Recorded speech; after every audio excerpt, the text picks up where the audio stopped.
Oxford University, and a warm welcome to all of you attending this seminar.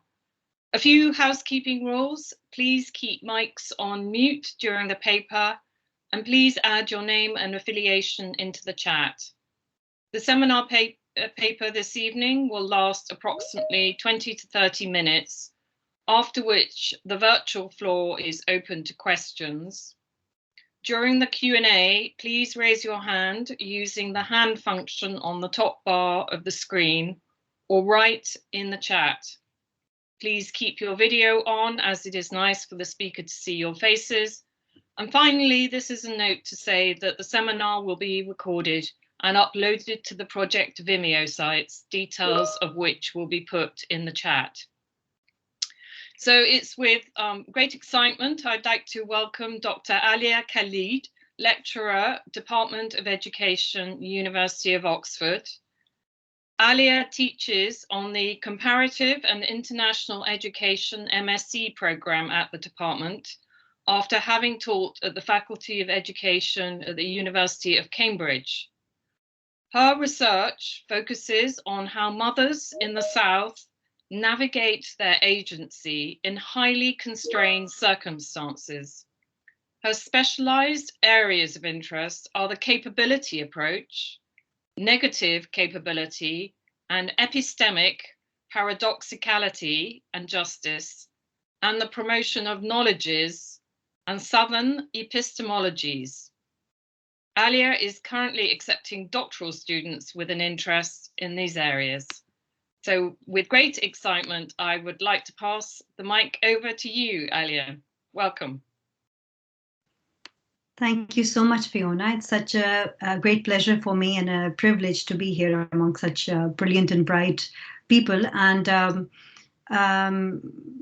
Luana, are we able to share the presentation? I'd just like to continue. And before you do, this is a work in progress. It is a part of a paper that is co-authored with Pauline Rose, and it's under review. So still very much work in progress. And I would really appreciate any feedback that you may have to give. And also, if you ask the questions now or send me an email, I would really appreciate that and really enjoy, getting those questions and being able to engage with that.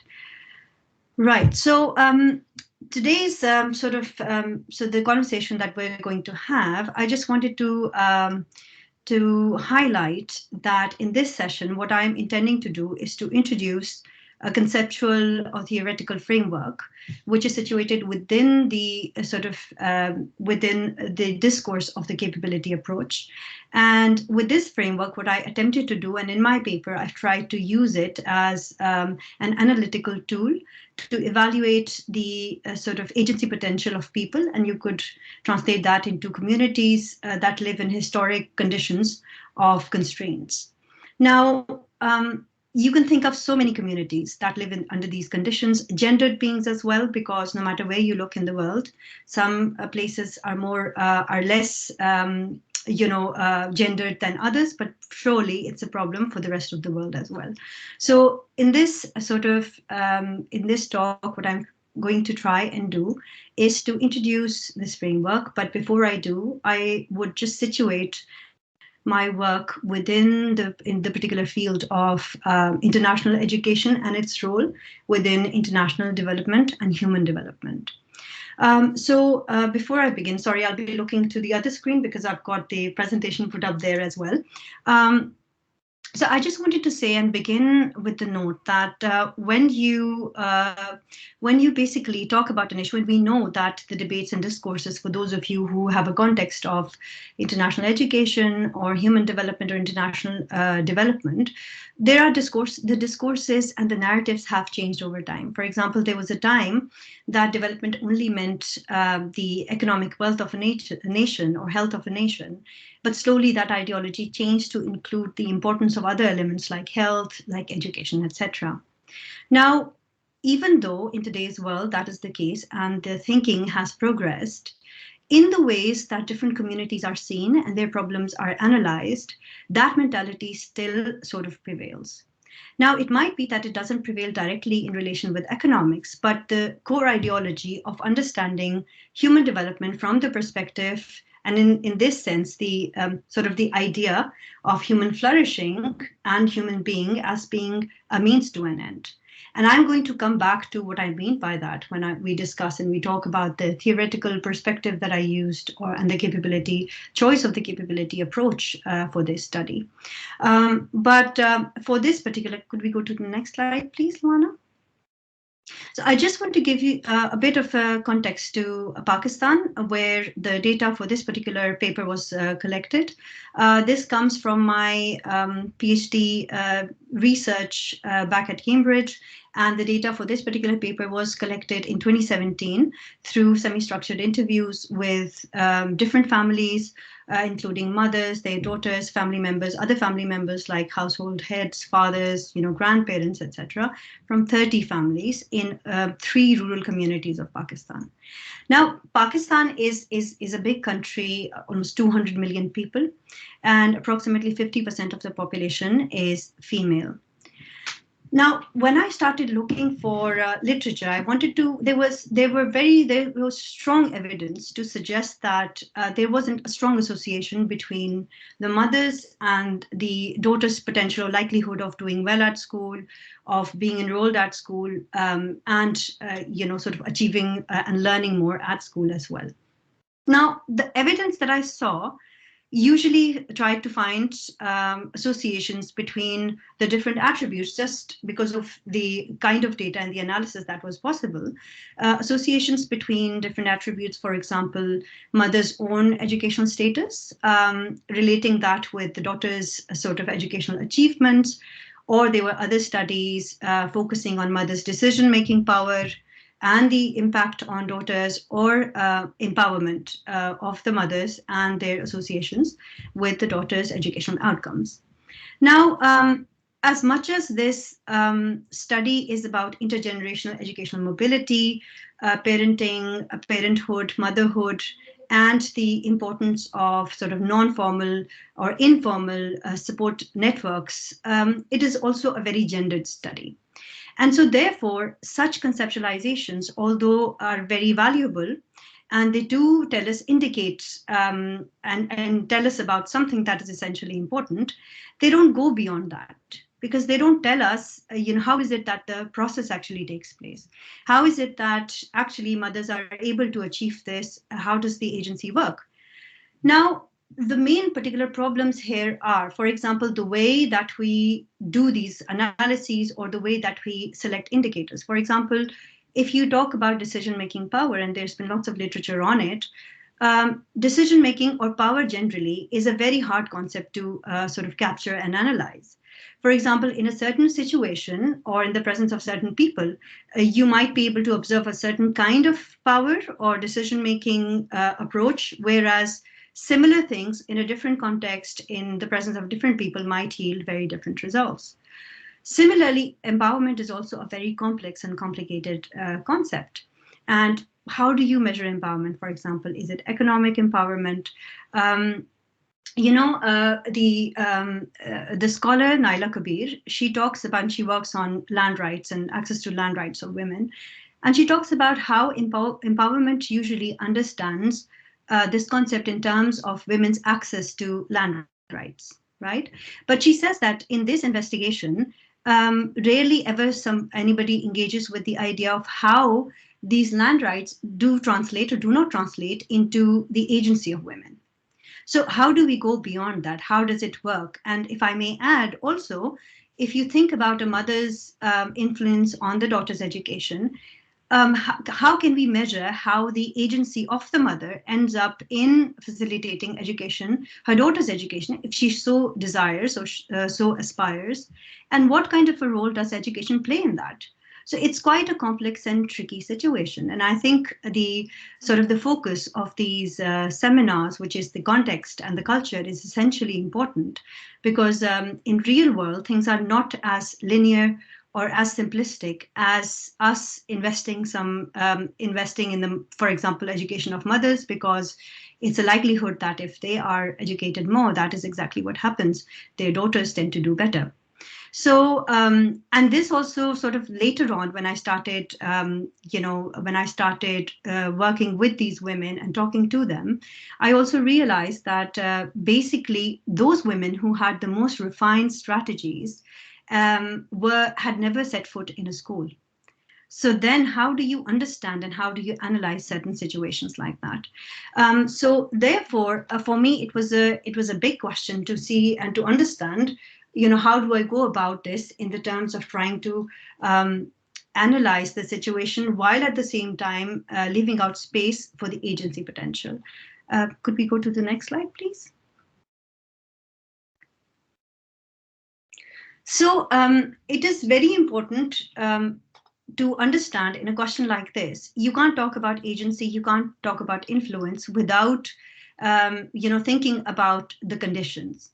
Now, like I said, this is also a study that has a lot to do with gender, and usually, even in the world, we have seen historically that when you survive in a place as a gendered being, you usually exist in circumstances of constraint. Now, when I say gender, it's not just associated, although historically women have been, exposed to these difficulties, but everybody's born with that gendered kind of, values imposed on them. So whether or not you identify as man, woman, or any other sort of gendered identity, you are born in one sort of structure of constraint or another. So because patriarchy exists, like I said, in the rest of the world as well. So the focus was therefore trying to understand this potential, but also trying to analyze how does that work in a particular context as well. Can we go to the next slide, please? Now, there was a lot of literature that followed the followed the conception of human capital. And there was a lot of literature that was analyzing their situations based on that kind of perspective. But as I looked around, I came across the capability framework. And because the framework or the theoretical perspective that I'm going to be talking about is an extension of the capability framing. And it's a very new kind of field that has just been introduced like a couple of years or so ago. It is under theorized as well. So before I get to why and how capability was actually the most relevant and the most suitable framework, especially when you're conducting a study with people that exist in circumstances that are that have structural constraints, social constraints to them.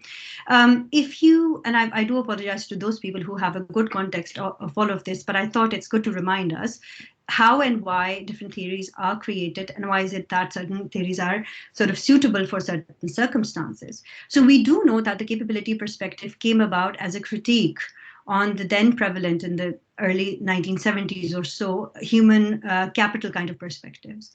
So at that time, the human development or the influence or the role of education within this kind of development was mostly analyzed and perceived from the perspective of the economic health or wealth of nations, right? And so therefore, education itself was also analyzed from that perspective, and education was seen as an investment in human capital. And therefore, the assumption was that once you sort of invest in education, it will translate into, better futures for the next generations. So it came out as a critique in the Amartya Sen's famous Tanner lecture, which was called Equality of What and Development as Freedom. So when you conduct, now the whole story goes back to how do you bring that individual into the discussions of the development that you might be talking about. So what the framework actually suggested was a flipping of the idea and saying that when you are too focused on, for example, attributes like education, like empowerment and others, you lose a sense of why how is it that the humans are the main end of this whole process and not a means. For example, if you're looking at development for a certain perspective, from a certain perspective like the GDP, economic health, what happens is that human beings then become a means to an end rather than becoming the ends. So the perspective focused on human beings to say, how is it that we bring them back into the discussion? And no matter, of course, the economics of a country are extremely important, but also is health, but also is education. And how do we develop frameworks that help us to analyze all of these things so that we can see the impact on the ends of development or the goals of development, which is basically human flourishing. So this framework kind of spoke to me in that sense to see, but then these are ideas which are quite broad and quite vague. So as a researcher or policymaker or practitioner, if I want to use this framework, how do I go about and then actually describe that development should be the equality of opportunity and freedom? But these again are very vague terms. How do you conduct an analysis by drawing on these concepts? So the idea of freedom was basically to, for example, if I wanted to analyze, there are two concepts that they introduced. The first was you need to know what a certain community or an individual aspires to do, or what is it that what is the doing or the things that they would like to do. So that is one analysis point. The other analysis point is how they would like to be. So eventually the achievement of different goals. So between these 2 points, the aspirations of people and the achievement of those things was the analysis, whole of the analysis based. Now, if you translate this idea into the sort of case that we are discussing of mothers and their daughters' education, you would then expand on and investigate whether or not mothers aspired for their daughters to receive education and how is it that they actually were able to reach those goals. But within that, there is a lot of element of agency, right? Now, this is complicated because, firstly, ethically, we don't want to rely on concepts like resilience. We don't want to say that people should struggle themselves to achieve certain things in difficult circumstances. Obviously, like as a state or policymaker, we would like to produce those conditions so that people don't have to struggle. There should be equality there. But at the same time, people are very agentive and they are doing things and they live in contexts that might be historically disadvantaged. So we do not lose that sense of respect for these individuals, right? So how do we sort of make sure that that sense of respecting the other as powerful beings is retained into the conversation, but at the same time, we're also looking at it from the perspective of equality. Now, within these two investigations, then there was this element of analyzing and looking at the different situations. Now, we still haven't touched upon those conditions of constraint and how do you talk about equality within a context that is compromised at the very beginning because of its context. Now, in the sort of capability framing, and I know I'm talking a lot about that is because theoretically, my work extends some of that particular work. We did say that there is a focus on equality in opportunity, and that's referred to as freedom. But equality of opportunity in the capability perspective also, then challenges different ways in which we understand equality. For example, if you take an example of a person which is used in the literature as well, of a person who is able-bodied, and compared with that person is another person who has a certain disability. Now, if you took distributional justice as your way of approaching equality, the same amount of resources for both of them would not be a fair would be a fair decision, because the amount of well-being and flourishing that an able-bodied person can gain out of certain resources is not the same for a person who has a certain disability. So then you have to focus and make sure that there's an equality of opportunities, right? So within that construct of you trying to look for ways in which you can make sure that everybody has equal opportunities, you also need to delve very deeply into the situations of people, right? In trying to understand this. Now, within the literature, apparently there is, and we know that there's a body of scholars that believe in that concept, and that's called capability, if you have equality in opportunity, right? Capability for some scholars is seen as a value-laden kind of concept, which means that they see capability as a positive construct in itself. So the job of a state is to make sure that there is equality around and equality of opportunity, right? But then there's another group of scholars that believe in value neutrality of capability. For example, what if you're thinking about people investigating what their opportunities look like in a context that is historically situated within constructs of constraint, for example. So this extension of the approach comes from that value neutral kind of ideas of capability. Because what it does is there was a lot of critique on the capability literature to say that, they only imagine capability as positive, whereas in the real world that doesn't occur. People are situated within these sort of networks of different kinds of constraints. So then I came across some of the literature on negative capability, which was introduced by Elaine Unterhalter. Now, negative capability in itself is a very interesting construct because, and she, starts talking about it from the first time that it was used. And according to her, it was used by Keats when he wrote a letter to his brother. And he was talking about this particular ability that Shakespeare had, and he called this negative capability. And according to him, he said this ability of a person who is able to produce or is able to survive in this complexity and disorganization, and within that be so comfortable that be in a position to create something very positive or produce something creative in the midst of that turmoil, in a sense. So then if you think about this concept, and this he called as negative capability, that ability in that capacity of Shakespeare. So if you translate these ideas into the world as we know today, groups that are disadvantaged, for example, gendered groups or gender studies, indigenous peoples, as well as LGBTQ sort of communities, all of them have to survive. And to some extent, I think in every community, there would be groups that would be less powerful than the others and oppressed in one way or another. So if you look at those contexts, the ideal, of course, and our approach should be to work towards a world that is completely equal. But in reality, although the fight for equality continues, people do live within these realities, and therefore they do live in structures of constraint. Now, before wanting to or trying to do anything or design an initiative in which we can improve the lives of people in different communities, it is really important for us to really understand that context and understand the abilities and the work of these people to be able to then suggest something that might be supportive. And so, therefore, it is important to understand how people are functioning. Now, I'm sure many of you must have are already familiar. But when we talk about international education, and if you take the example of gender, or we talk about international development, there's a lot of issues with, for example, the concept of girl education.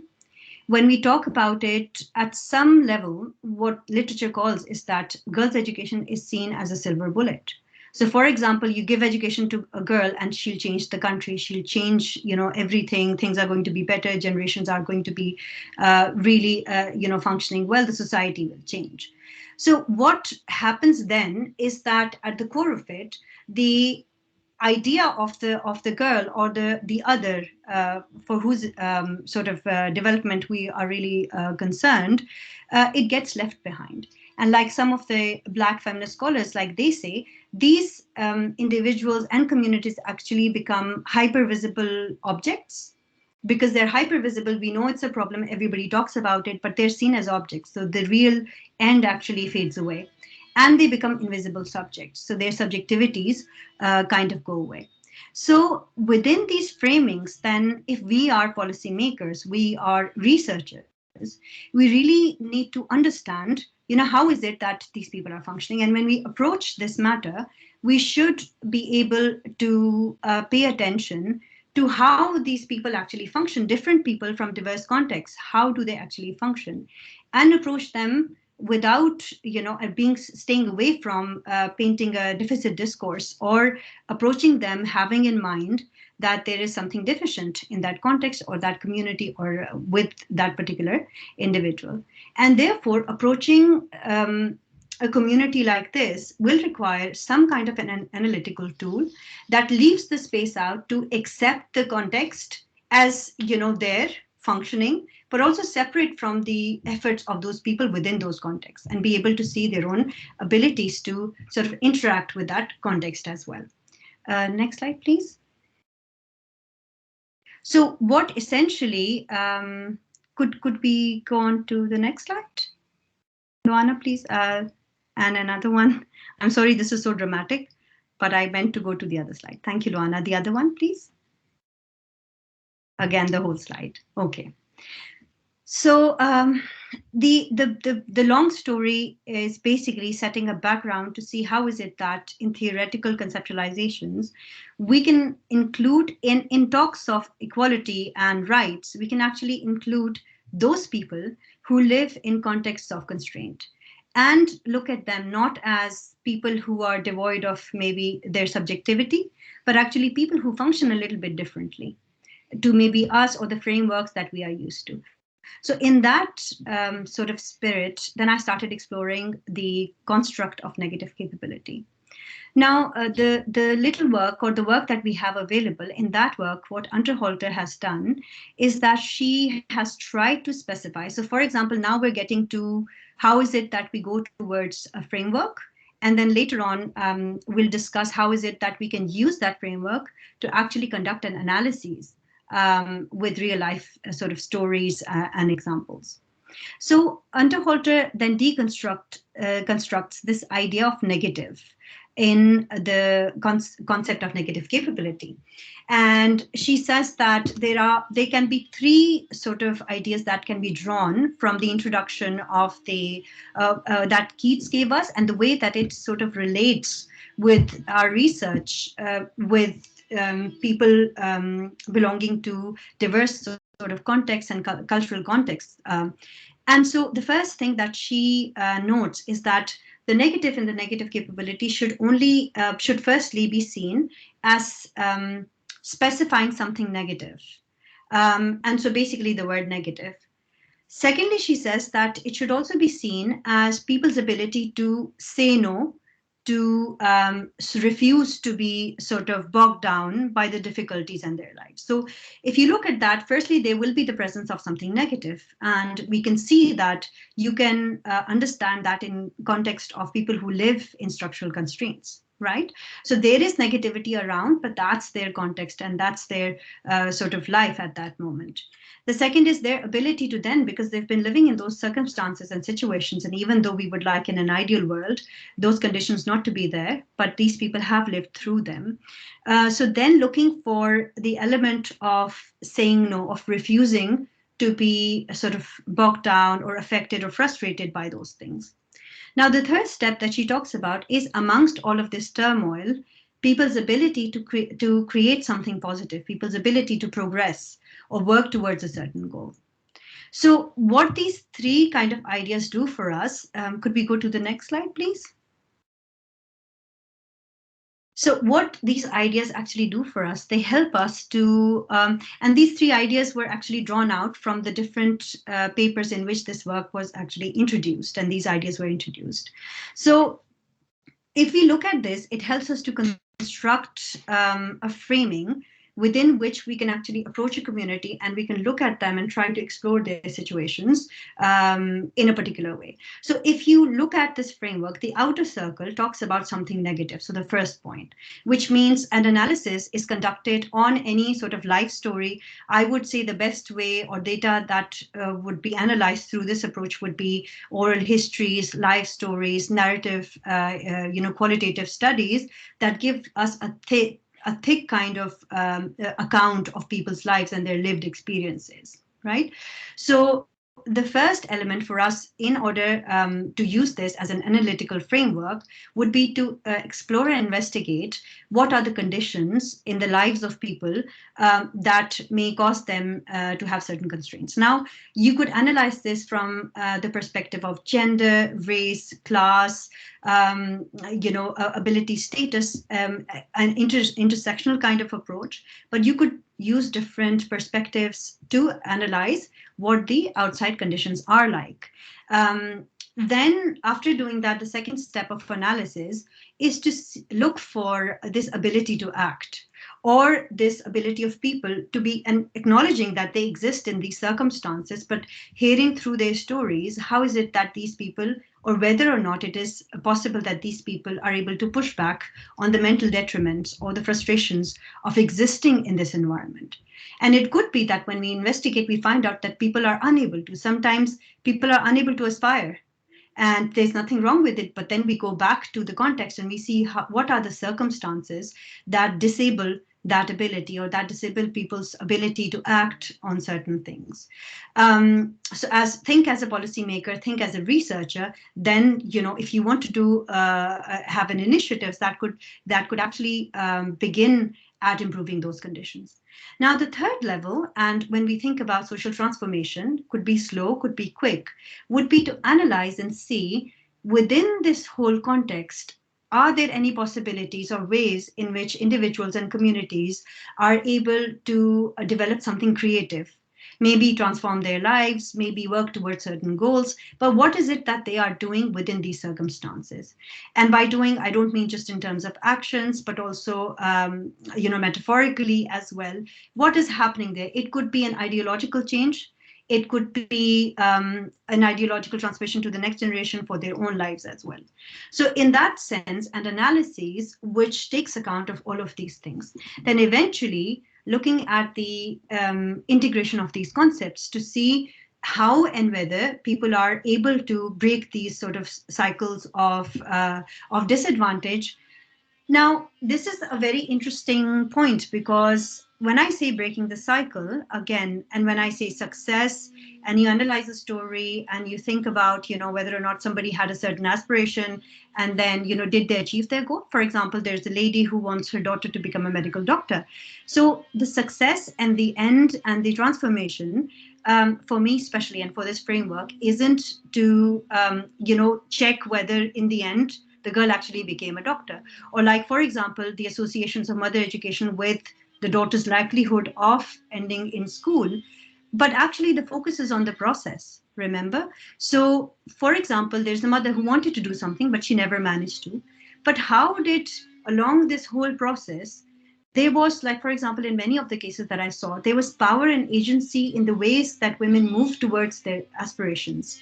They had roadblocks. Sometimes they ended up in situations worse than before. Then you could see a spark where they also wanted to even again proceed in the same direction or stop going there. But in each and every single step, small step, there was some success.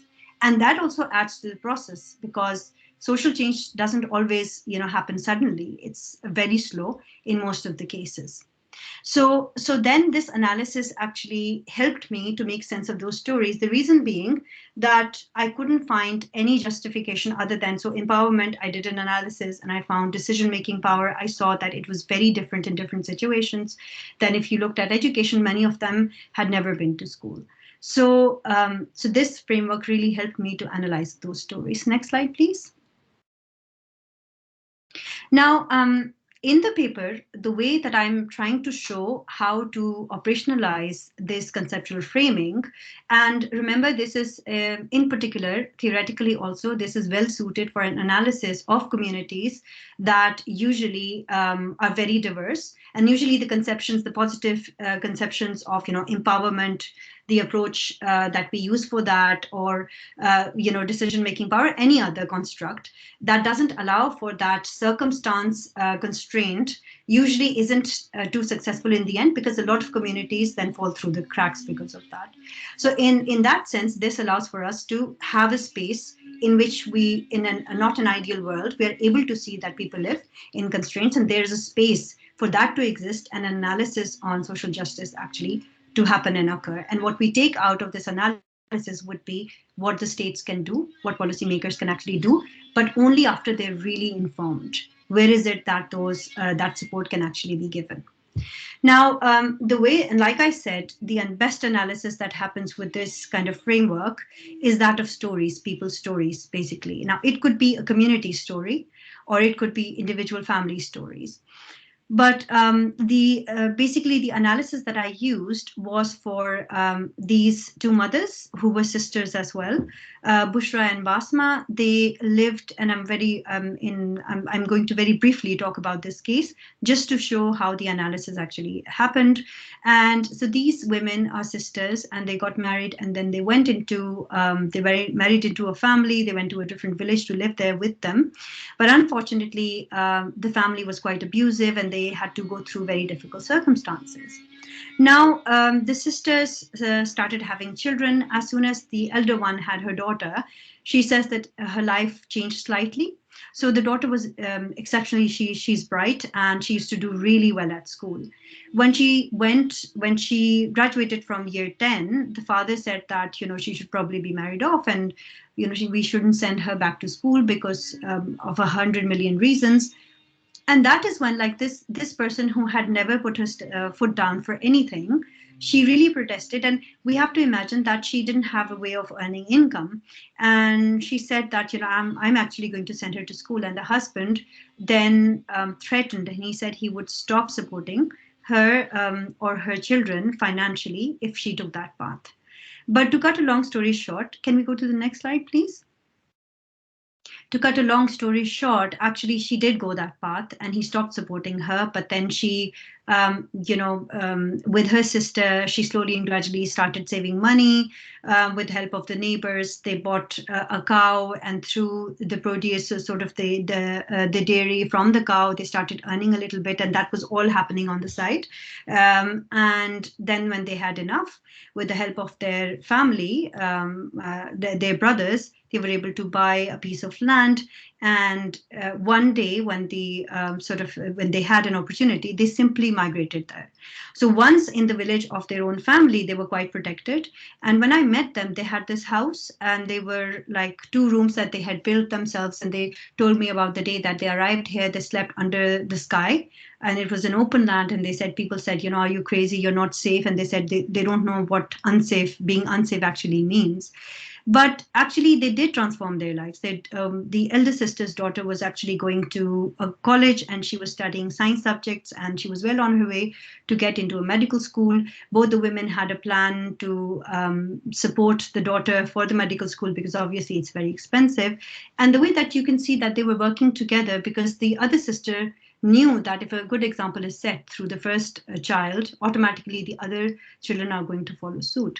The fathers also were at good terms with their wives, and they also used to visit now. But having said that, the situation actually had transformed for these mothers. Now, this is usually not the case for everyone, because obviously there were many cases, the majority of the cases are the ones in which they don't reach that end state. But having said that, there is a space for us to analyze and understand how things are happening, and how power is there and agency is there, regardless of whether an end is actually reached. Can we go to the next slide, please? So how does this analysis of negative capability actually happen in the context of a story?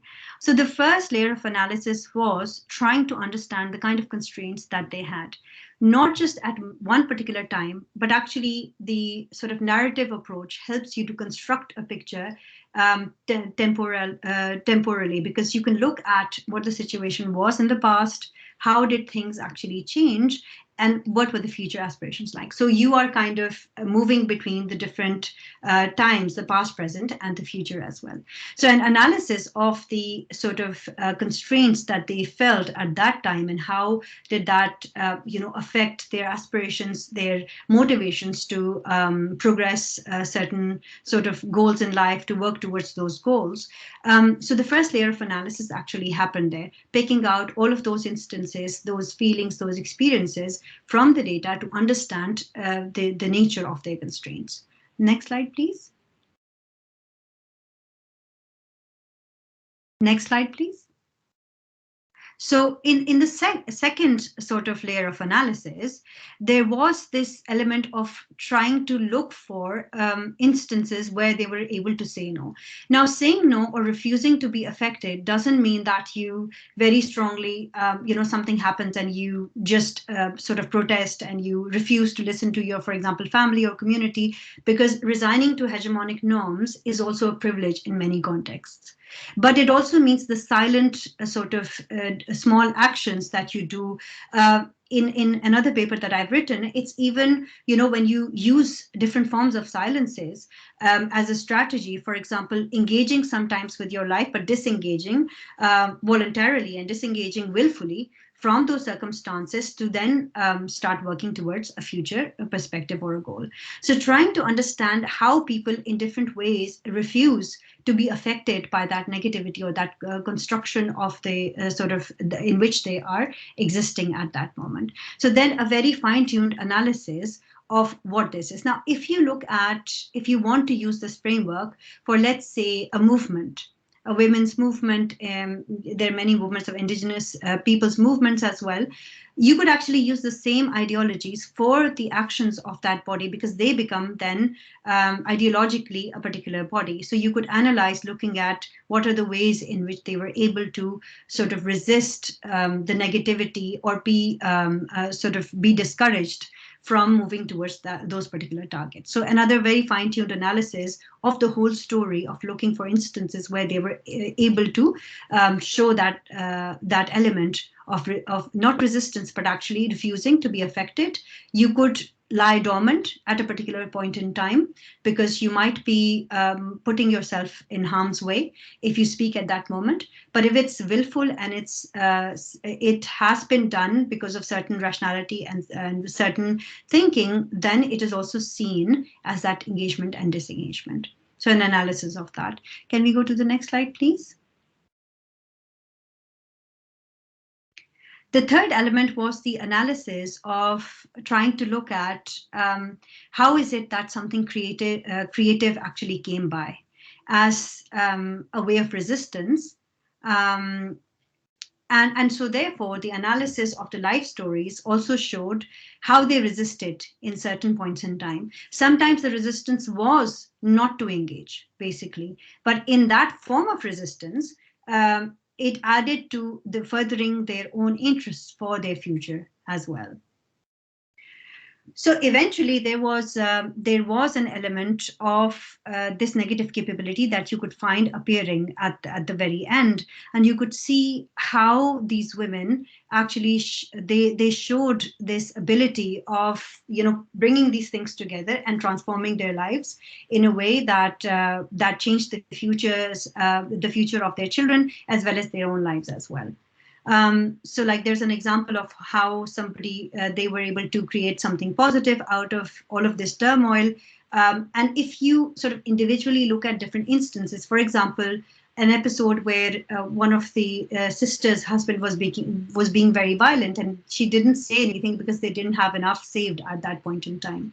Now, if you analyze just that situation with the analytical tools that we have available, for example, the feminist tools that we have, you would see the situation in a very different light, because you would be seeing that woman as a very oppressed person who was unable to do something. But if you investigate deeper, and if there are any sort of aspirations, any strategies involved therein, then you would be able to see those circumstances in a very different light. Can we go to the next slide, please? And the next one.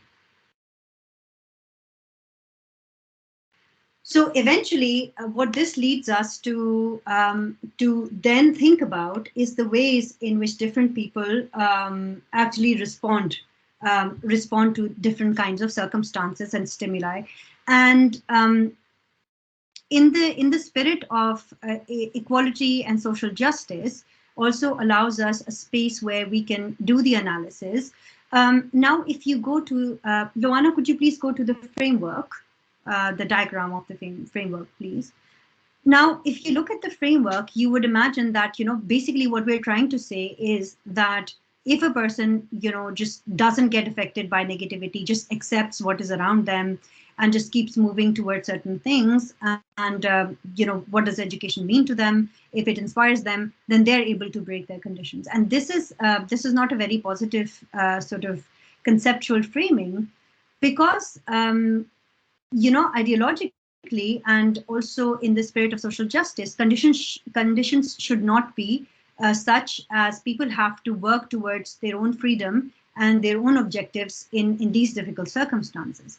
However, the use of the framework is basically for people like us, I mean, researchers, maybe policymakers and practitioners who engage with these communities.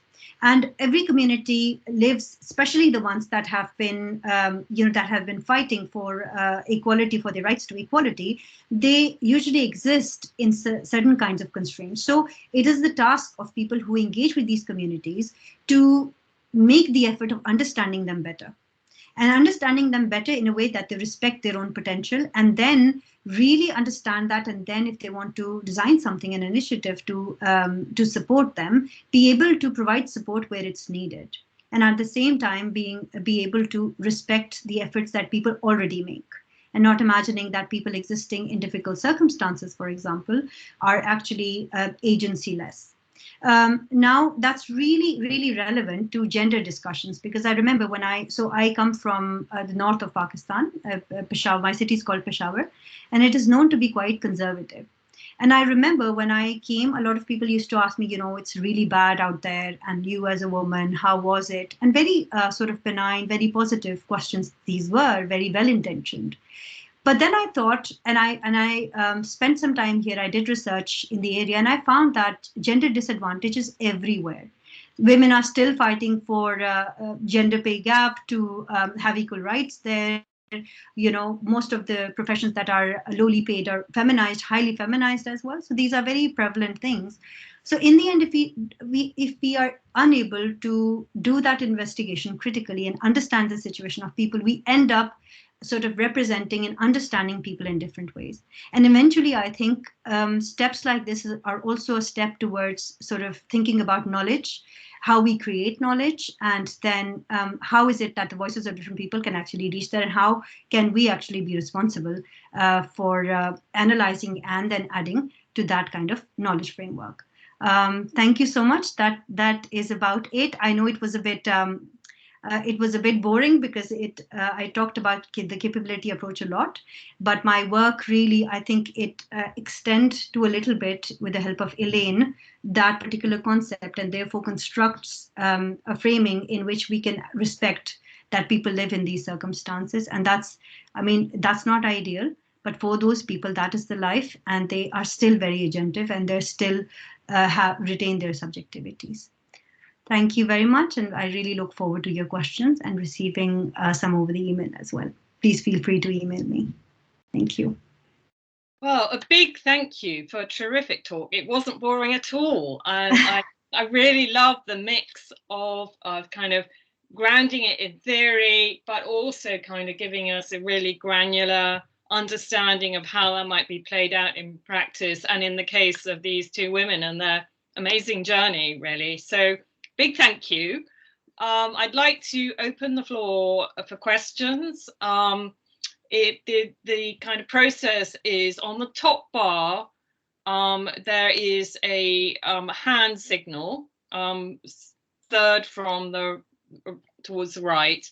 Please put up a hand if you wish to have a question, or put your question in the chat, and I will call on you. If we could have screen photos on, if you've all got the bandwidth to do that, so we can all talk together as a community. I would like to call on Abdul first of all. Over to you, Abdul. Yeah, thank you very much. Thank you, Aliya. This was a great presentation. I was actually looking forward to today's session. I quite liked it, and I look forward to reading the final product, the final product of your research once it's published. Coming from a similar context, as you know, and similar, cultural background, etc., Pakistan and obviously Afghanistan. First of all, I had a couple of questions with regard to your research participants, and then a couple of comments. On the research participants, you said that you actually chose 30 families as part of your research, if I recall correctly from your presentation. Could you tell me a little bit about the profiles of these families? For example, which parts of Pakistan sort of they came from? I know that Pakistan has a very sort of diverse, also it's a diverse society, but overall sort of it has sort of its sort of South Asian conservatism and all that, and traditionalism. So if you could just tell me, for me also it's very important to know like where these 30 families came from, Punjab, Sindh, or the Khyber Pakhtunkhwa area, because I know that there are differences across these provinces and regions in Pakistan. Secondly, I really liked your explanation of equality of opportunities when it comes to capabilities. And I think I would really call that, I mean, you really sort of give the example of an able-bodied person versus a disabled person, right? That you give them sort of the same opportunities, equal opportunities, and the product or the outcome will not be the same. They cannot the two cannot utilize the same opportunities at the same time, I mean, equally or in the same way. I would really call that sort of equity of opportunities. I think that would be maybe sort of the right phrase for that. And so I really like that sort of that explanation, that example. I think the other comment that I had was maybe at some point, I think a longitudinal study of some of these families would be very useful in that, for example, if you expose a family to some sort of advantages, maybe either external or internal, you sort of influence their living conditions in one way or the other. What would be the final outcome if, for example, they are given opportunities to at least say come out of that economic quintile, being poor, being disadvantaged economically, financially, etc. If you sort of exert external influences, what would happen? Would the family dynamics play in the same way? Would the husband and wife, for example, see perception of education of girls in the same way, etc.? Because obviously, for fathers, for example, I know that there's always this economic standing based on which then they decide whether their girls should, their daughters should go to school or not, especially not only in Pakistan, but also in countries like Afghanistan, India, I mean, South Asia in general, saying that, look, the daughter's going to, get married, they'll go off, so why to invest in them? Whereas if they're provided with the economic incentive, or they have a good source of income, for example, would they still sort of do that? So I think a longitudinal study of maybe some of these families would be very interesting for me. For me at least, that's what I'm thinking. My last question again on Bushra, one of your research participants.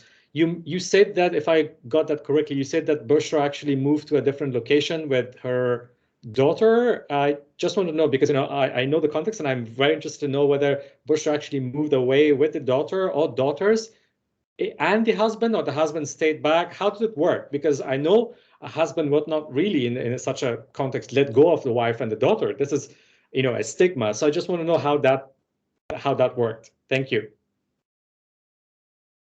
Sorry, too many questions. Thank you, Abdul Hai. No, not at all. Fiona, should I answer? Okay, thank you so much, Abdul Hai. Once again, brilliant questions, but also very important ones. And obviously, because you come from a similar context, you completely understand. So the participants were from central Punjab and were from the area of Sargodha. Now, that is very important because most of them were of a lower socioeconomic kind of background, mostly farmers. But then there were a couple of cases where they belonged to a higher class, a middle class of farmers, which weren't actually small-scale farmers, but not the sort of elite either. So there, and I can never claim that there was equality in that kind of social class of the farmers themselves. But it's so interesting because Punjab also has a history of the Green Revolution, right? And the Green Revolution, unlike India, when, for the sake of, context, in the 1960s, there was a particular kind of grain, genetically engineered grain, that was introduced in countries like Pakistan and India. And eventually, what happened was that India had its own capability of producing that quality or that kind of grain, whereas Pakistan didn't have the sort of scientific capability of doing that, and they ended up importing all of that grain for a very long time. Now, these two neighboring countries, India did very well as a result, and the yields also sort of improved over time. But in Pakistan, many decades down the line now, there is a lot of social inequalities, because what happened was that the rich farmers could actually afford that grain and all the other things that they could actually manage to bring in, whereas the underprivileged farmers, they couldn't invest in that, and therefore the rich ones became even more rich and the poor ones became even poorer. So therefore there is a vast sort of inequality, social inequality within Punjab. So when the small scale farmers that you see would usually be really subservient to the sort of elite farmers, and they would be, a lot of times their sons are not even allowed to go to school because they need people to work on the fields of the elite farmers as well. So all of that dynamic is also playing there. Now, I'll come to the sort of the background of the particular, and that's the last sort of statement that you did of that particular mother, Bushra. So remember, because Abdullah, you're right. You're right that in these circumstances, it's a very big step for women to actually migrate to a different place when their husbands are actually not in the favor, and find a sort of a point in time where strategically they're able to do that without bringing any harm. So one bit of information is that both of their husbands, they worked in a different city. So they used to live there for the entire month and just came and visited them occasionally. So literally what these mothers did, and there's a lot of strategy involved in that story, because they slowly and gradually started saving up money. Now they came from a very known family in another village, and their brothers actually were one of the elders of the other village, right? So all they need to do was to have enough money to then put that into purchasing a piece of land, and with their brothers' help, then just migrate into that place, right? The brothers couldn't come and fetch them, take them away, because, socially and culturally that wouldn't be acceptable because they lived in that sort of village. But once they moved, they were the responsibility of the brothers. And as you know, when women move to, or they've usually people in rural communities, they live in particular, places for a very long for a very long time, and therefore many generations live there. So people that live around you might be, your relatives in one way or another. So in a sense, then when you move to that village, you come into this secure place where you'll be protected. Other people wouldn't approach it because they know that you have a lot of support, not just from their brothers, but also from the rest of the family.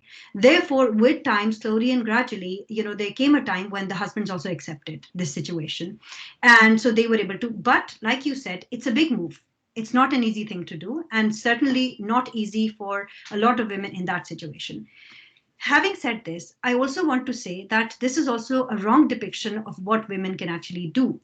The reason why I chose this story is because there is such a stark kind of, it just is in your face that they actually transform their lives to this extent. Whereas in normal life, this is a very unique story. This doesn't usually happen. But what I'm trying to do through my work is to sort of decolonize, if that's the right word, to challenge and to unpack and dismantle this idea of an outcome. And that also links to the question when you say, a longitudinal study that actually looks at an initiative and tracks it to see, what happens in certain circumstances. Although from a policy perspective or from a development perspective, that will need to be done perhaps to just test and see how is it that you can support people. But what I understand, especially in terms of communities like that, for example, women or any others that I have been talking about, is the respect for that process. And like many scholars have said, there are sometimes social transformation as a result of an episode, a big radical move. But a lot of times these transformations are a very slow process and happen over time. This could be before, the oncoming kind of unrest in a state, or this could be, a process after which something actually culminates into a change in the society, right? But the focus certainly would be on the process and trying to understand, because for people who particularly, not normally, people who have a lot of support or have take advantage of elite mechanisms and structures that support them, a lot of times those people are not able to make that radical choices and moves, right? But that doesn't mean that the people are not functioning. In their own little ways and forms, they are functioning, they are protesting. The protest might not be the right word because they might, on the face of it, it might look like that they're following the norms, the gendered norms. They are actually giving in to all of those constructs. But actually, I think my point is to dig deeper into trying to understand what people are doing from that sense of a lifelong kind of element of understanding their experiences and trying to understand their own logics and their own aspirations and how that translates into certain things. So I think your answer of the longitudinal study, of course, I've many times thought of going back and speaking to, for example, these mothers or others to try and understand just out of curiosity. And also I have a sense of attachment to these families, right? To see how is it that things have panned out. But I would never take that if I go and I see people in a certain situation, I would not take it at face value.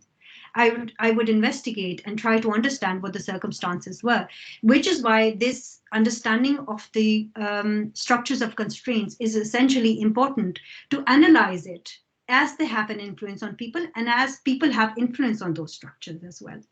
So that would be my answer to the longitudinal study.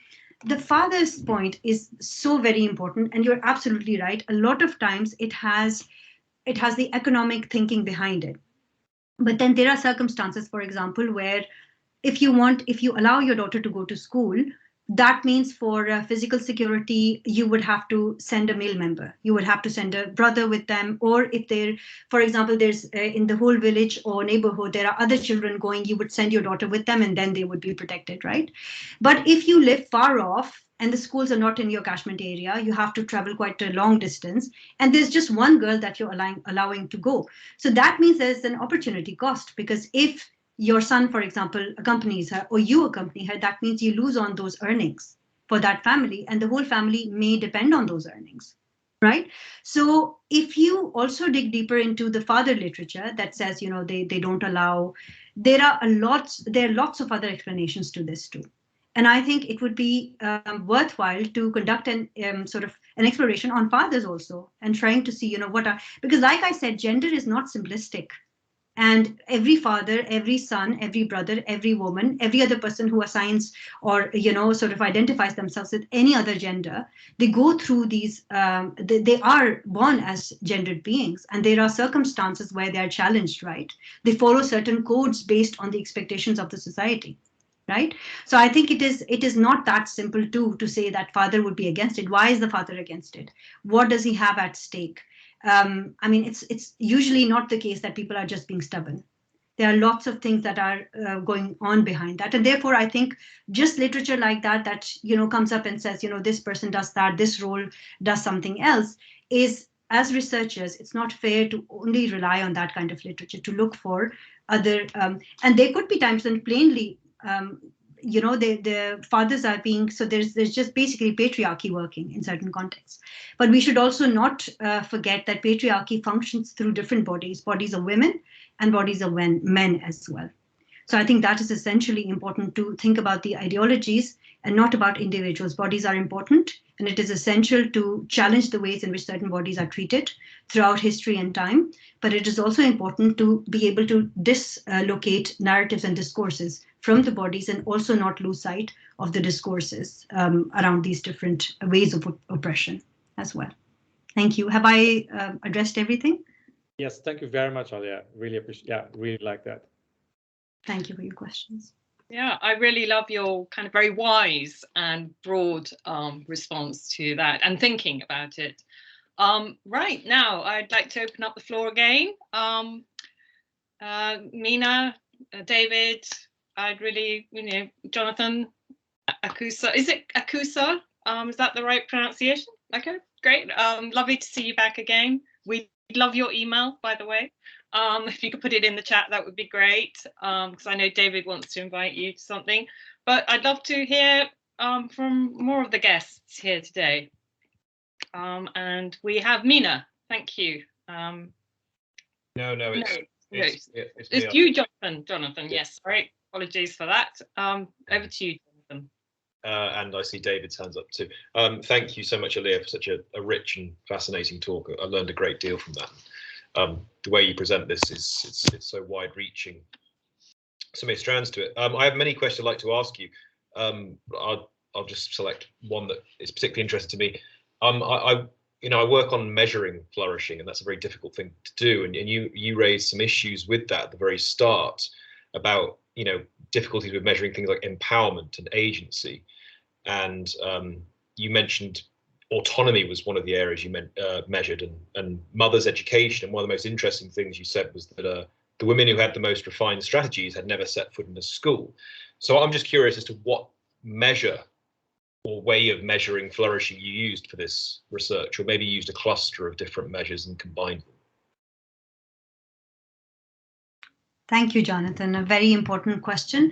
So mine was a qualitative study. So I had the liberty of drawing on rich data and not having the sort of not having to think about measuring at all.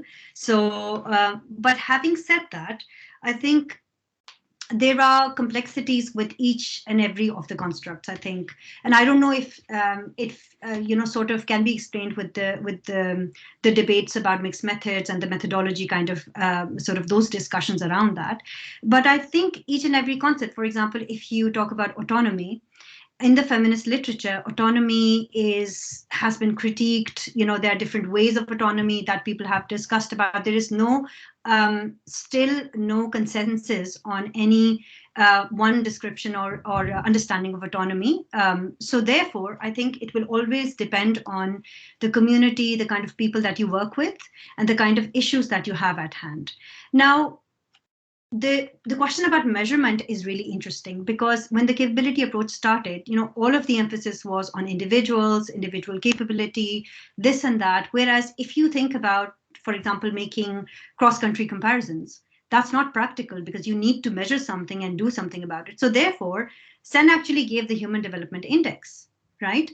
And in the Human Development Index, we do have indicators that end up giving us some ways of measuring, human development by introducing health, introducing education. Now there is one that also includes a racial equality measure. There is one that has been included very recently on environmental degradation as well. So there are different ways of doing that. But then there was a critique on this index too, to say that the real core of the idea was the process of the democratically selecting the different things that people themselves would value. You could decide that education and health is really good for people, but that doesn't include that democratic process. Now, what certain scholars actually do is within the design of their study, they first go to the communities. They ask them about the different things that they want. They list them down, and then they conduct their analysis measuring those particular things in that context. But that's also very cumbersome. It's not very practical if you're conducting, for example, a multi-country study in which you need different ways of measurement. Now, for the negative capability, I think, although it will then again simplify the approach and the ideas around it, what a person could do, and something that I've been trying to work on, David's work on the systems theory, basically, and the way that also David works on it, for each level, you could look at what kind of data is already available. For example, in terms of structural constraints, what is the data nationally available that you can draw on to actually construct a picture there or do an exploration of that element? Then agency-wise, there are many multiple, sort of descriptions of agency. But I think at the end of the day, you have to think about what is the, so for example, I draw mostly on the construction of agency from the capability literature. Right? But I don't look at the conventional autonomy kind of related agency, but I draw on an agency that can be looked at in a structure like that, in a structure of constraint, right? So I think in the end, you have to make a decision and you have to justify how is it that you measure agency. For me, it was their ability to act under certain circumstances. And then therefore, because I was conducting a qualitative analysis, I could actually see what were the different small episodes and interactions within which they claimed that they actually did something about it. So mine was very much guided by the stories and the perspectives and narratives that were, given to me. Now, it depends on your ontology, right? And your epistemological approach as well. Because some people might find that it's not objective at all. But, from where I begin, the moral kind of, my commitments towards capability or the ability of people, the agency potential of people, they allow me with that space to make those claims and to seek sort of value in that kind of information and data to rely on those stories as well. So I guess my concept of agency was very much rooted within the capability literature, but also within the transnational feminist literature as well. And so therefore, Black feminist literature as well, because I was looking at those particular ways, and they are quite different from the Western sort of Western ways of understanding liberal feminist kind of ideologies. And so therefore, I picked and chose from actually those perspectives, and I could justify them based on the context of the nature of the participants that I had involved in the study. So, and when you talk about something creative, you could actually look at, for example, you would have to look at outcomes at that level. You would have to decide what is it that, given the aspirations or what I'm looking at, what is it that can be qualified as an outcome, because it needs to be observable for you to be able to make that analysis. And there I go back to Abdul Hay's sort of question of what is the outcome? If you conduct a study, how do you look at, what happened at the end? So obviously, just like the capability HDI sort of process, in the end, I might want to focus on as much process as I want, but sometimes you have to make certain, there's a trade-off involved in everything that you do. This also takes me back to the process of the development of the multidimensional poverty index by Sabina El-Khairi and the process that she went through. So she wanted to have a measure of multidimensional poverty. And so she began with this idea of, a very sort of broad set of data and information. But eventually, she had to only include the data sets that were being collected regularly and were available, to her for that kind of analysis to be conducted. Because you can't, if you want to do cross-country analysis, you can't start new surveys that can actually be sustainably run throughout time. So then I think in the practicality of translating certain ways into, or certain frameworks into the different methods, there are sort of choices that you need to make. Sometimes people just say that they will pick certain elements that for which data or information is available and use that, put them together as a framework, but also acknowledging that there are certain limitations to it because of the way that data is made available and collected. I hope I don't think I've answered your question, but these are just. Oh, no, you have. That's a very clear and rich answer to my question. Thank you. No worries. Thanks.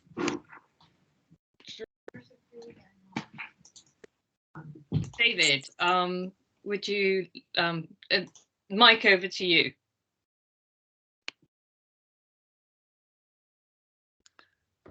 Thanks very much, Aliya. I'm sorry. I listened with half an ear to the first half of the presentation because I was having to listen with another half an ear to another meeting in case I was called on, which I was.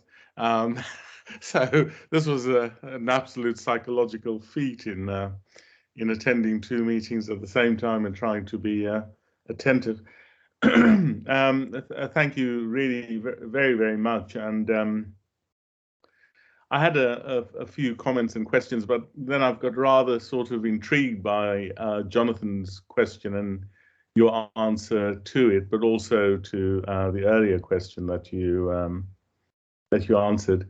So just perhaps a comment about mothers and fathers and the gendered nature of debates and decisions and so on. So some years ago, I had a DPhil student here in Oxford, was a Rhodes Scholar, Willie Oppenheim, who finished his. It was very difficult for him because he actually studied girls in Pakistan and then had a really tough time defending his thesis because I appointed I asked to have appointed as examiner one of the leading scholars in this country on girls' education and gender and so on. So Willie really had a tough time, both in terms of doing his study in Pakistan and defending his thesis. He had to come back to finally sort of complete it.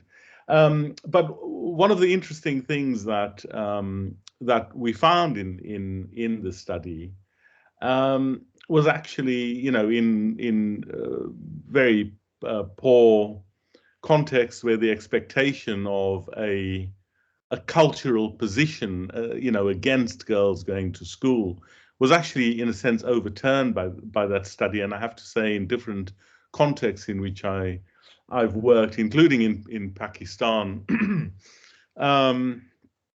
that sometimes that cultural conception, that dads are not too supportive of girls going to school or doing things, etc., doesn't always hold. And this perhaps links to the second question, really, that I was trying to get my head around. And in a sense, that when it doesn't hold, when the strongly held cultural conception dissipates, is really in a context of other kinds of activity and action that goes on, that begins to persuade from a different kind of collective, strongly held cultural views begin to weaken because of evidential activity of one kind or another, even in the poorest of communities. So I just can I just try and say what I mean by picking up on John's question and your answer. I really like the and I have to read your DPhil, but I really like the idea of actually looking at the ability to act as a way of thinking, which I think links to what I was trying to say last week.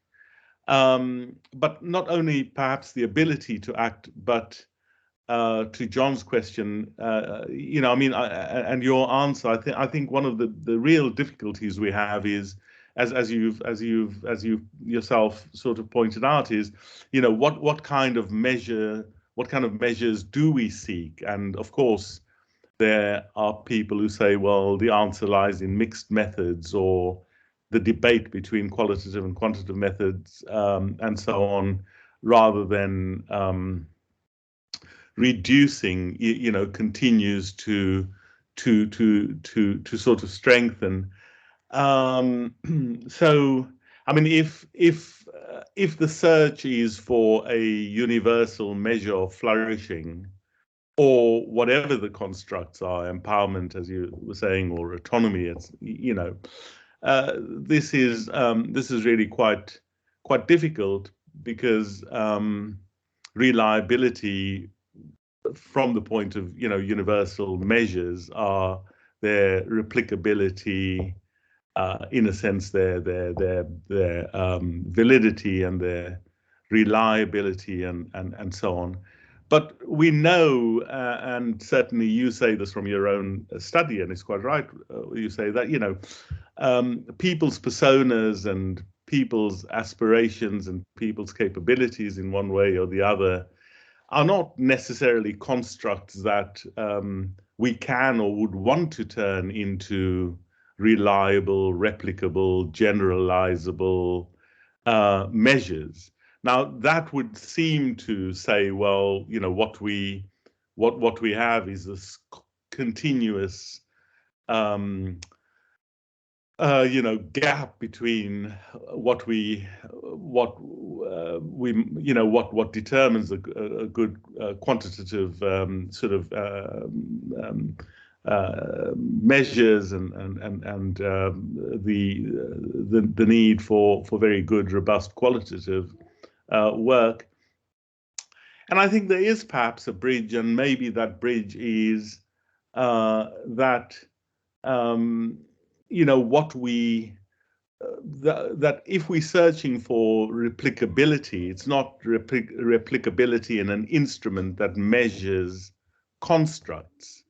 It's replicability in what I called last week our sort of unit of analysis. So if we take your term of, you know, the ability to act, and indeed a measure of action in any or many of these situations, you know, whether it's attempting to flourish in urban slums in Pakistan or in India or in Sierra Leone, etc.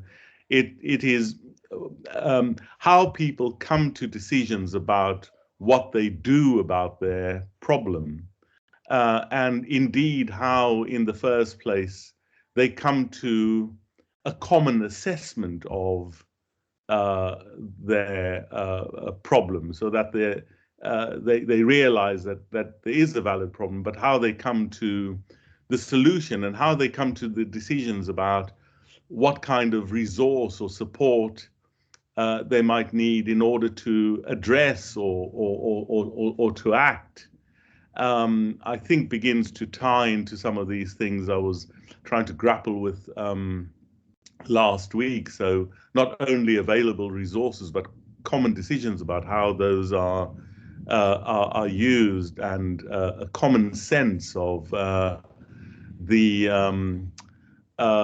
realness or otherwise of a problem. You know, problems may appear to be problems, but in a sense they are sometimes presenting problems rather than real problems. You know, and it's how people come to ultimately settling in on what is a real problem rather than a presenting problem. You know, a presenting problem is, you know, in health. Well, you know, you guys in the West have big shiny hospitals with big shiny beds and lots of equipment to help you breathe if you need to. And we guys, wherever we are, don't. So the solution to our problem here is a big shiny hospital. And so, well, actually, there isn't a resource for a big shiny hospital in a rural area in a particular space in Pakistan, but perhaps there is resource for primary health care or other ways in dealing with it. So coming to those agreements about what the real problem is rather than a presenting problem, and how one what abilities we have, resources and otherwise, to deal with it, and who does the work, and so on, and what it involves, are all things that, you know, ultimately can be studied, and they can be studied in all sorts of different contexts. Now, the answers in terms of what people do and what the problems are, etc., are never going to be the same, but it's actually the difference that makes that gives us the importance really of what it is. So I think there's a lot there in that question and the answer, you know, that I think you know, at least allows me to make the connection to last week's talk about the importance actually lies in activity, how we define it, and how we, if we want to use the word measure, and if there is an outcome to be had, it is a very different outcome to individual constructs. But having said all of this, I mean, if one does want to find a way of, say, quantifying individual personality traits or constructs, you know, I think the moment has long been inviting to re-invoke, for example, somebody like George Kelly. Kelly, many years ago, in 1955, worked on something called personal construct psychology, PCP, and in a way that one can talk to individuals and communities wherever they are, and and find a way through the work that you've already done in a different sort of way, validate personal constructs, so much so that Kelly's work has been used in many, many settings, educational or health, and all across the world, to the extent that people can conduct, if you like, conduct and have done, factor analysis on the data that they have. So if you are a real sort of quantitative buff and, in desperate need for strong statistical data and how one might bring individual constructs and strongly held beliefs into a particular frame that one can then attempt to manipulate, as statisticians would like to, then there are those mechanisms exist, and they've been around for a long time. The other is a harder slog, but the appeal is ultimately that we do what we're not used to doing, and that is to move away from what always appears to be defined as neat outcomes of human endeavor, and whether these are psychological, like flourishing, or outcomes-based, like attainment of health or well-being, to a study of activity that ultimately, for me, would be the ultimate measure of human flourishing. It is about putting things right. So how, so it's not about whether you, obtain the wealth that you want, or the health that you want, etc. But it is about the processes that enable us to put things right. And that, for me, would be a critical measure of flourishing, and that opens up all sorts of ideas about how to do that. As usual, I'm afraid I've used power and authority that resides also in the white bow tie to take up a lot of people's time, to bore people stiff, and I'm sorry for that. But I was just very excited about tonight's talk and the questions that you've answered. So thanks very much. Thanks, David. Fiona, quickly come in if you don't. Oh. Yeah, no, I was going to just quickly intervene because I'm very mindful of the time, and I want to just give a chance to share Mina's thoughts and to give Akusa a kind of chance for a question too. So I will, Mina was particularly interested in your final comment on how we create knowledge and bringing attention to indigenous voices, analysing and adding to knowledge frameworks. Akusa, if you could ask your question, and then we give the final word to you, Aliya. Can you unmute? Yeah. Thanks for your talk. I'm really conscious about how stories are told. And one of the things that I really liked about your presentation is that you're looking at these untold stories, right? So this is from the perspective outside of the academy, so what a layperson gets out of it, right? So you're looking at untold stories, and you're looking at these contexts of constraint in which we might kind of blanketly assume that there's no agency, and what you're saying is actually look closer, go deeper, and you see agency. And through that agency, you see these positive effects. And those effects could be processes, they could be outcomes. You don't want to be too kind of concrete about the positive stuff that's coming from the agency when you look a bit closer. One of the things that struck me, though, is that the way that you told your main story actually has certain structures that I think that you the very structures that you're actually looking to challenge, right? So let's think about how you told your story about these two women. So you set up with your framework the context of constraint. Then you said, here are the elements of agency, and here are the positive results. You identified them. In this case, there was a positive outcome as well as some positive processes. But actually, then you said that these women were from a village in which their family were powerful. They were elders of that village. These women would have come from situations in which they would have been recognized. They would have had some authority within their own community. So imagine you told the story from that lens, and you started by saying, these women were the children of elders in a society, in a community.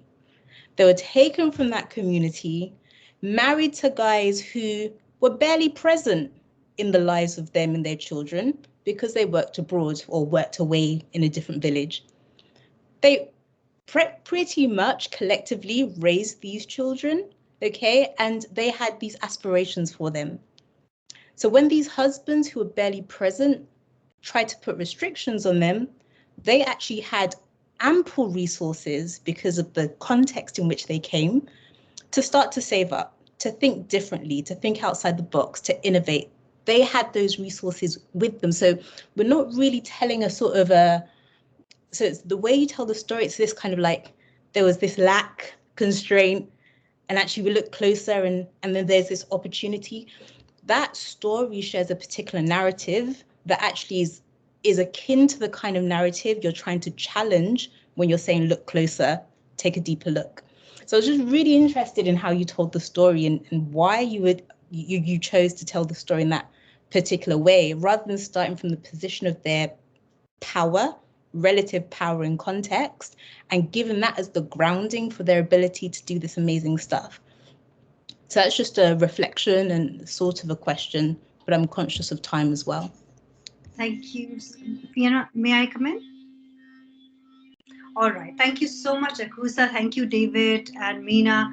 Wonderful reflections. David, you basically answered many questions for me. So I think we can have a longer discussion later on, later at some point. Meena, thank you so much for your reflection, because eventually I believe that this all adds to a certain narrative and discourse at the end. And a lot of that then adds to people's ability to contribute to knowledge, global knowledge as well. So I certainly, in the broader sense, I locate my work therein. Akusa, this is a fantastic question and reflection, and I really appreciate it.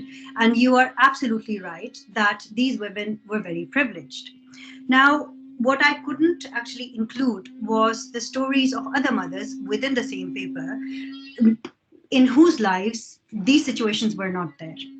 And perhaps eventually they did not end up in the situation that these mothers did, because like I said, this is a wrong depiction of a story, because I'm trying to say that, you can become this person who can shatter all the glass ceiling and you can just, go to a context, transform your life, because that would be the wrong message, which is why I said my focus is always on the process. Now, if you look at the society and the culture of that particular community, because Pakistan is a big country, and you have different mindsets and sociological and cultural sort of,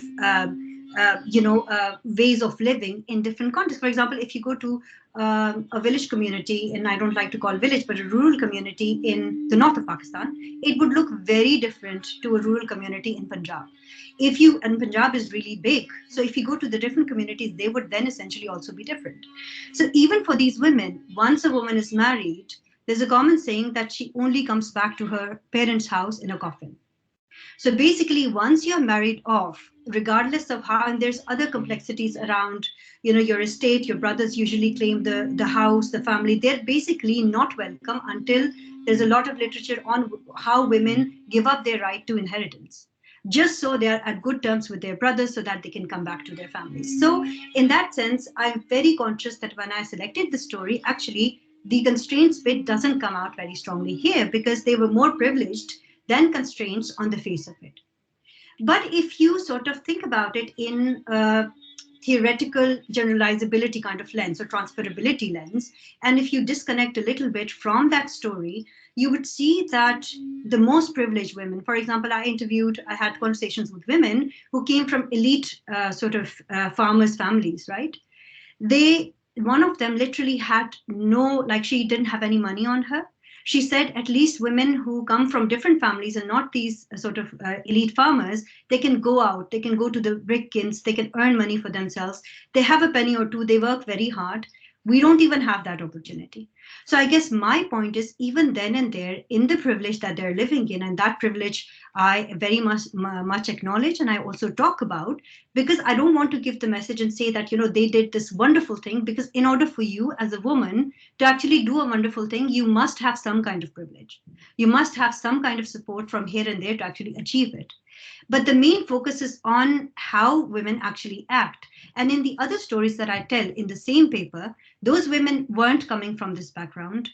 They didn't have the same kind of support structures, and the way that they acted. And when David said acting is also very controversial. So because the ability to act looks very differently in different parts of the world, and conceptually too. Your ability to speak back may be looked at in certain sense, whereas in another context, speaking back is not even an option, and therefore you speak back in other ways. It could be a metaphor for the way that you act. So yes, you're absolutely right that the level of constraints, I would not say that they had no constraints in their lives. I would say that their husbands, like these women were physically, they were getting beaten up, not just by their own husbands and their in-laws, but also, anybody could actually, put them into that kind of danger. So they were living in this life of unrest, of being unsafe, to the extent that, can you imagine? And see, if they had brothers as elders, if it was so simple and easy, the brothers would have said, come and live here. We'll protect you. We'll look after you. Don't have to worry. You don't have to live in a place where, you might die at some point. You might be killed. So they actually didn't say that. There are reasons behind that. So my point really is that imagine these, and I think the reason why they were able to take those drastic steps, they literally looked for a time where, because they go out in Punjab, women go out and they work in the fields, right? So they have that physical freedom to go out at certain times. Right? If you go to certain sort of rural communities in the north of Pakistan, they're very much, they remain within the house, they don't move around a lot. So the opportunities are kind of different, just because of the society and the structure within which they live. So imagine these two women, they go and they start living under the sky. There is no like shelter, there's nothing there, and they sleep on the ground with their children. And when people say something to them, they say that they don't know what unsafe actually means. What does it mean to be unsafe in your life? So I would disagree that even if you're privileged, everybody's privileged in one way or another. There's no comparability between the struggles of different people. And I think there's where my capability sort of sense comes in. But, it is on different levels. But especially when you think about people with, communities that live through disadvantage, you need to learn to respect each other's or each person's abilities and their efforts. And I think there is where the conceptual frame is just the theoretical way of looking at stuff. It's then, upon people to actually understand what is it that you, in fairness, in the, spirit of social justice, how do you understand that? Not saying that, you need to just go out and you're really a powerful person and agentive person, but actually appreciating and respecting those individual abilities and respecting them as individual unique persons being exposed to unique circumstances. You can live in the same society and community, but you can live a very different life to your neighbor. So kind of respecting that and understanding that. And yes, acknowledging that there are, obviously, they had support, which is why they were able to, make that move. Thank you. Well, big thank you to you, Aliya. It was a terrific talk, which, as you are aware, has kind of led to an awful lot of heated and deep conversation. So real bravo, and thank you very much for contributing to our series. And thank you all for attending, and looking forward to seeing you next week, same time. We have Inga Storum from the department speaking. So look forward to seeing you there. And thank you very much. Thank you so much. Thanks, everyone, and for the brilliant questions as well. Next week might be in person, is that right? Yes, actually, we're going to try a hybrid. So watch out for this. Okay, bye. Bye-bye. Thanks very much, Aliya. Bye. Thanks, Aliya. Bye. Good to meet you.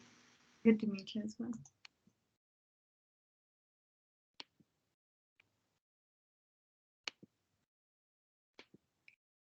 So just stop recording. Stop recording.